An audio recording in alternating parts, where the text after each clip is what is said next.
करेंगे, लेकिन उससे पहले आप हमारे चैनल पर डिस्कवरी ऑफ इलेक्ट्रॉन वाली वीडियो देख लीजिए। उसकी लिंक आपको ऊपर आई बटन में और नीचे डिस्क्रिप्शन में मिल जाएगी। तो चलिए हम डिस्कवरी ऑफ प्रोटॉन को शुरू करते हैं। दरअसल जे थॉम्सन का कैथोड रे ट्यूब एक्सपेरिमेंट, जिसमें उन्होंने इलेक्ट्रॉन की डिस्कवरी की थी, वह एक्सपेरिमेंट काफ़ी फेमस हो गया। सारी जगह पर जे थॉम्सन के चर्चे होने लगे। उनका यह एक्सपेरिमेंट हर जगह पर चर्चा का विषय बन गया। हर जगह पर कई सारे साइंटिस्ट और कई सारे फिजिसिस्ट उस कैथोड रे ट्यूब एक्सपेरिमेंट को स्वयं से खुद से करने का प्रयास करने लगे। हम भी करते हैं, हम भी देखते हैं कि किस तरह जे थॉम्सन ने कैथोड रे ट्यूब एक्सपेरिमेंट करा। हम सिर्फ सुनी सुनाई बातों पर भरोसा नहीं करेंगे, हम खुद भी कर देखेंगे। तभी हम मानेंगे जब हम खुद भी इसको कर देख पाएँ। उन्हीं साइंटिस्टों में से एक साइंटिस्ट गोल्डस्टीन भी रहे होंगे। गोल्डस्टीन ने भी जे थॉम्सन के इस एक्सपेरिमेंट को सुना और उन्होंने कहा कि मैं भी इसको करके देखता हूँ। गोल्डस्टीन ने वैसे ही अरेंजमेंट किए जैसे थॉम्सन ने किए थे। गोल्डस्टीन ने एक ग्लास ट्यूब लिया और फिर उसमें कैथोड और एनोड चूज किए होंगे। जे थॉम्सन ने एक बात कही थी कि जो कैथोड रेस का नेचर है वह कैथोड प्लेट के शेप, साइज और ज्योमेट्री पर डिपेंड नहीं करता। कैथोड प्लेट किस मेटल की बनी है हमें उससे तो फर्क पड़ता है, मगर कैथोड प्लेट किस शेप, साइज और ज्योमेट्री की है हमें उससे फ़र्क नहीं पड़ता। अगर कैथोड प्लेट एल्यूमिनियम की हो तो बहुत अच्छा माना जाता है, क्योंकि कम पोटेंशियल पर हमें कैथोड रेज ऑब्जर्व हो जाती हैं अगर प्लेट एल्यूमिनियम की हो तो। और फिर गोल्डस्टीन ने इसी बात को अपने दिमाग में रखा और कहा मुझे एल्यूमिनियम की ही प्लेट चाहिए कैथोड बनाने के लिए। और वह एल्यूमिनियम प्लेट किसी भी शेप और साइज की हो मुझसे उससे कोई फ़र्क नहीं पड़ता, लेकिन मुझे चाहिए है सिर्फ एल्यूमिनियम प्लेट। और फिर उसके बाद एल्यूमिनियम प्लेट ढूंढने के लिए गोल्डस्टीन अपने जंक यार्ड में गए, जहां घर के सारे पुराने सामान रखे होते हैं, या फिर हम यह कहें कि वह अपने स्टोर रूम में गए एल्यूमिनियम प्लेट ढूंढने के लिए। लेकिन वहां पर काफ़ी समय ढूंढने के बाद भी उन्हें वह प्लेट नहीं मिली। पर आखिर में वह अपने हाथ धोने के लिए वॉश बेसन के पास गए और वॉश बेसन में जो एक प्लेट होती है जिसके द्वारा सारा पानी नीचे जाता है, उन्हें वह प्लेट दिख गई। उनको वह परफोरेटेड प्लेट दिख गई और उन्होंने उसी प्लेट को निकाल लिया। पता नहीं वह किस रीजन के लिए हाथ धोने गए थे, पर जो भी हो, उनके हाथ धोने की वजह से उनको वॉश बेसन से एल्यूमिनियम प्लेट मिल गई। लेकिन बस उस प्लेट में परफोरेशन थी, उस प्लेट में छेद थे।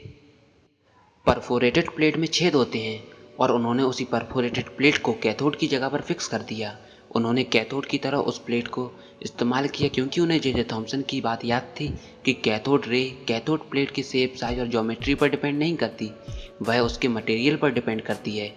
इसलिए उन्होंने उस परफोरेटेड प्लेट को इस्तेमाल किया, या फिर यूं कहें वॉश बेसन वाली प्लेट को इस्तेमाल किया। और फिर उन्होंने एनोड प्लेट को सेट किया। एनोड प्लेट किसी भी शेप की हो सकती थी, वह कैसी भी हो सकती थी। और उन्होंने ग्लास ट्यूब में इनर्ट गैसेस रखी, जैसे कि हीलियम, आर्गन, नियॉन।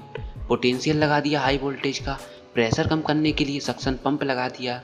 मतलब पूरा वैसा ही सेटअप किया जैसे जे थॉम्सन ने किया था। बस सिर्फ एक ही चीज़ में फ़र्क था, वह थी कैथोड प्लेट। गोल्डस्टीन ने कैथोड प्लेट में छेद थे, बस यही फ़र्क था, यही डिफरेंस था। और गोल्डस्टीन ने एक्सपेरिमेंट के दौरान वही कैथोड रेस को ऑब्जर्व किया जिस तरह की कैथोड रे जे थॉम्सन ने ऑब्जर्व की थी।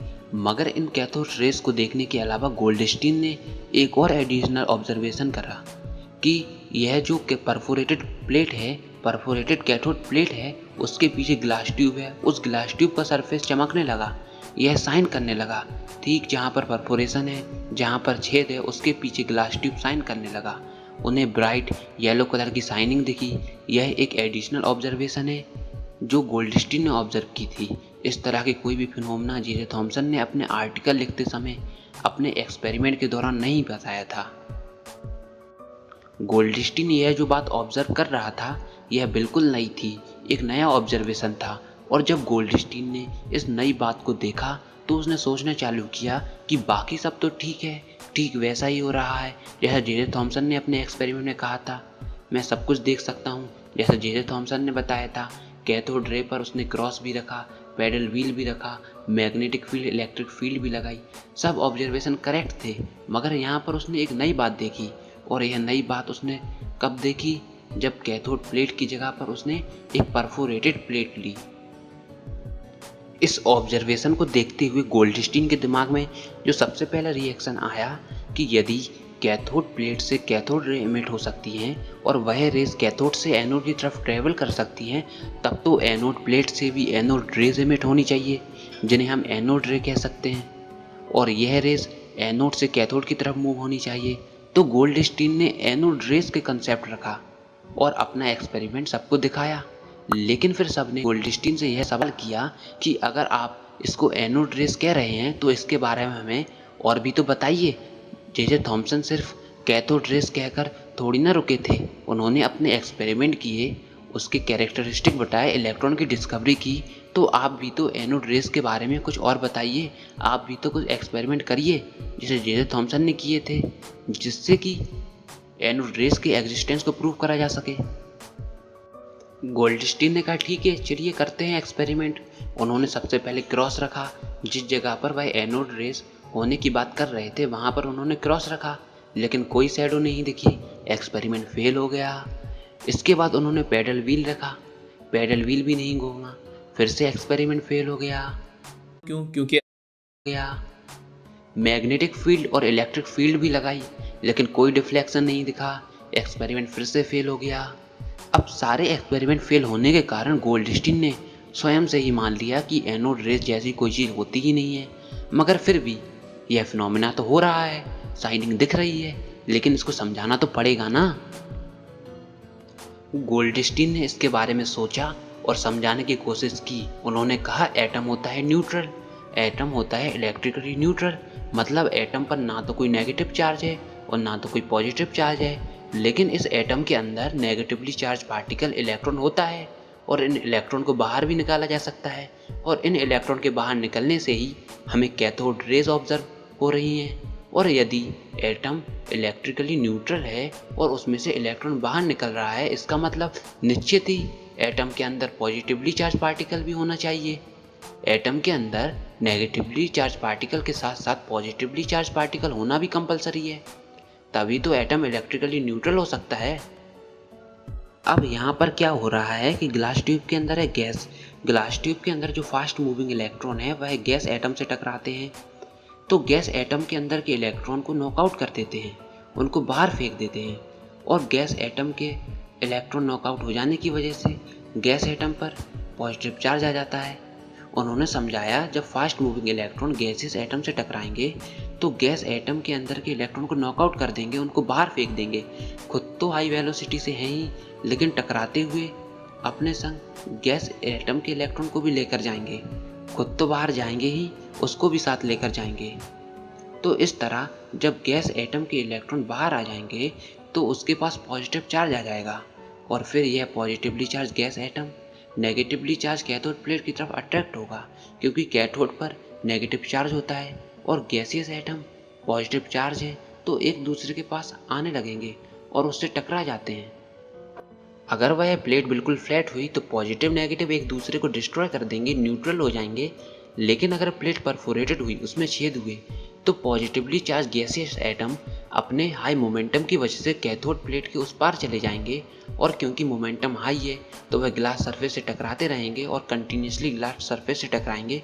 बहुत सारे positively charge gaseous atom glass surface से टकराने की वजह से ग्लास का सरफेस हीटअप हो जाएगा और हमें कंटिन्यूसली शाइनिंग दिखेगी। तो गोल्डस्टीन ने कहा कि डेफिनेटली कुछ इस तरह का फिनोमिना यहाँ पर हो रहा है। मगर यहाँ पर एक और बात हुई, इलेक्ट्रॉन के नॉकआउट हो जाने की वजह से गैसियस एटम पॉजिटिवली आयनाइज हो गया। तो यह कैसे हुआ? एटम तभी तो पॉजिटिवली आयनाइज होगा जब उसके अंदर पॉजिटिवली चार्ज पार्टिकल हो। तो फिर गोल्डस्टीन ने बताया कि एटम के अंदर पॉजिटिवली चार्ज पार्टिकल भी होता है नेगेटिव चार्ज पार्टिकल के साथ। और फिर गोल्डस्टीन ने अलग अलग गैसों से इस एक्सपेरिमेंट को करा, जैसे कि helium, argon, neon, oxygen, nitrogen, और फाइनल में उसने हाइड्रोजन गैस को चुना। और उसने ऑब्जर्व किया कि जब हाइड्रोजन गैस आयोनाइज होती है तो उसके पास मिनिमम पॉजिटिव चार्ज आता है मिनिमम मास के साथ। और उस समय यह बात सबको पता थी कि हाइड्रोजन के पास सबसे कम मास होता है, सबसे कम साइज भी होता है। गोल्डस्टीन ने कहा कि हाइड्रोजन के पास एक इलेक्ट्रॉन होता है, और अगर उसमें से हम एक इलेक्ट्रॉन बाहर फेंक दें तो उसके पास सिर्फ एक पॉजिटिव चार्ज बचेगा जिसके पास मिनिमम मास और मिनिमम चार्ज होगा। और फिर उन्होंने इस मिनिमम यूनिट पॉजिटिव चार्ज को प्रोटॉन का नाम दिया और यही थी डिस्कवरी ऑफ प्रोटॉन। और फिर उसके बाद गोल्डस्टीन ने प्रोटॉन के चार्ज और उसके मास को भी कैलकुलेट किया। उन्होंने कहा कि प्रोटॉन पर उतना ही चार्ज होता है जितना इलेक्ट्रॉन पर होता है, बस उसका नेचर अपोजिट होता है। इलेक्ट्रॉन पर -1.6 इंटू 10⁻⁻19 कूलम्ब होता है, लेकिन प्रोटॉन पर +1.6 इंटू 10⁻⁻19 कूलम्ब होता है। बस साइन अपोजिट है, नेचर अपोजिट है। इसके बाद गोल्डस्टीन ने प्रोटॉन के मास को भी कैलकुलेट किया, क्योंकि इलेक्ट्रॉन का मास हमको मालूम था और हाइड्रोजन गैस का मास भी हमको मालूम था। तो हाइड्रोजन गैस के मास से इलेक्ट्रॉन के मास को सब्सट्रैक्ट कर दिया, माइनस कर दिया, तो प्रोटॉन का मास मालूम पड़ गया। तो इस तरह गोल्डस्टीन ने